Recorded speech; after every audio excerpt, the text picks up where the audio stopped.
you know, the previous games, the Sniper 1 and Sniper 2 were a bit more directed experiences, and the feedback from the fans was, guys, you should make this open world. So our thinking behind this open world is not to make like a big RPG game where you just stumble upon NPCs and go from side mission to side mission. The open world here is to support this aspect of being a sniper, you know, behind enemy lines. You choose your sniping spots, you choose how you want to go in and go out, you know, you do your own reconnaissance. Yeah, that was it.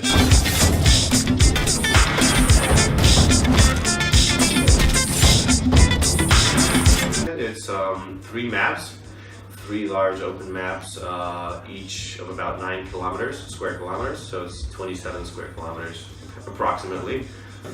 So in between missions, there's the little question marks are several different things. They can be prisoner rescue scenarios, so you know, you're rescuing the Georgian civilians from the separatists, and once you reach a certain threshold, you get additional weapons and attachments, plus you get the game currency, the game money. There's some drone challenges where you have to fly your drone somewhere and like unlock a door, or you know, turn off a generator or a lock, you know, magnetic lock. There's extreme navigation challenges, so you gotta climb somewhere tricky to get to a loot crate. And in there you can find collectibles, new weapons, new attachments. So there's a bunch of things to do.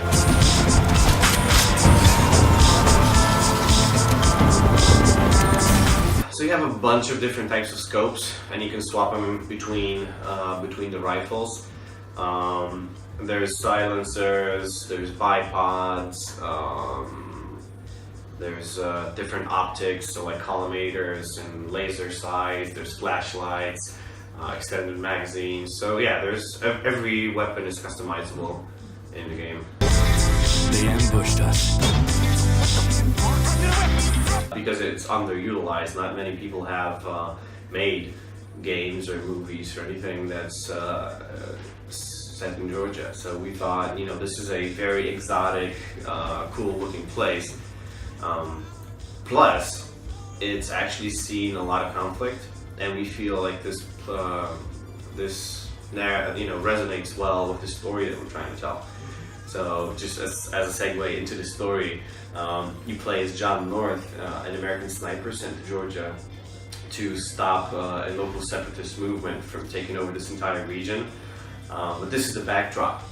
So you're there, you're, you know, neutralizing high-value targets, sabotaging their infrastructure, but this is only to find your brother.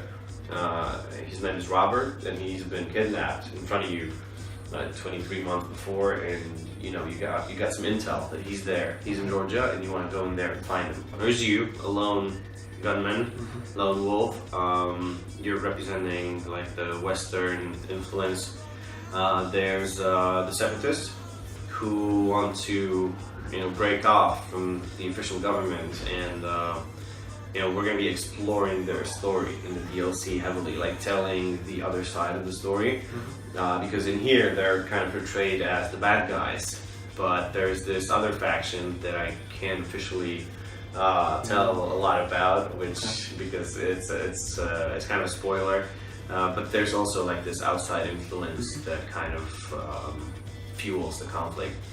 Plus there's civilians and a criminal faction, which is kind of on the fringe, like they deal with anybody, so they're kind of neutral and at the same time kind of hostile.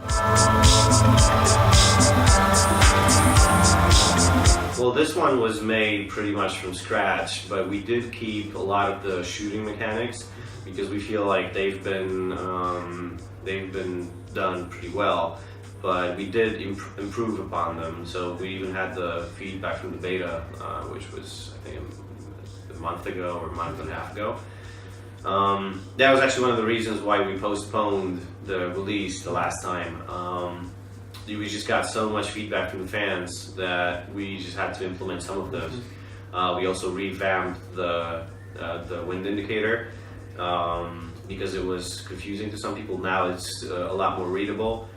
Plus we added the red dot which shows you where the bullet's going to land.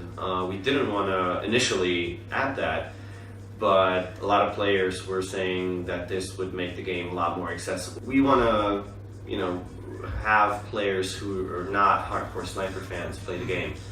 And not everybody's into adjusting your scope and really all the nitty-gritty details of sniper mechanics, but a lot of people are. So it's optional, so you're never going to feel like the game is forcing this upon you. Once you really get the hang of it with the wind indicator and the distance calibration, it's pretty accessible, but it's a lot more rewarding that way without the red dot.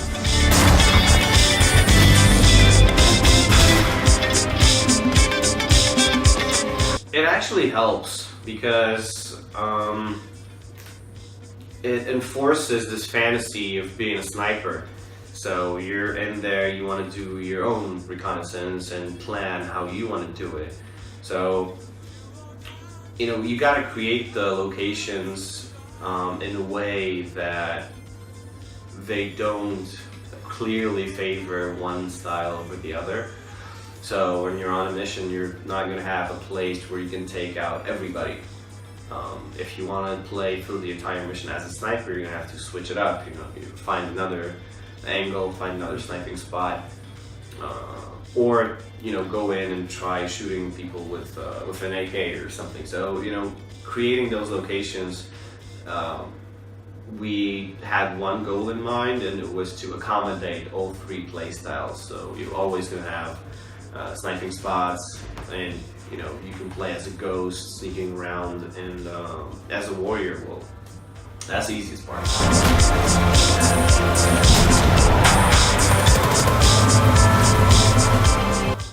Fridge. What a bad end. I know, I remember you asked me this question on Skype, and I had the same answer for At you. least you're consistent as well on that. Yeah. So, Sniper Ghost Warrior 3, when's it out for the people watching? It's out April 25th on all platforms, and with a pre-order or day one purchase, you get the season pass with the game, and so it's going to include 2 story DLCs, 2 multiplayer maps, an all-terrain vehicle, some weapons, and some skins. Smashing, thanks a lot, Thomas. Thank you.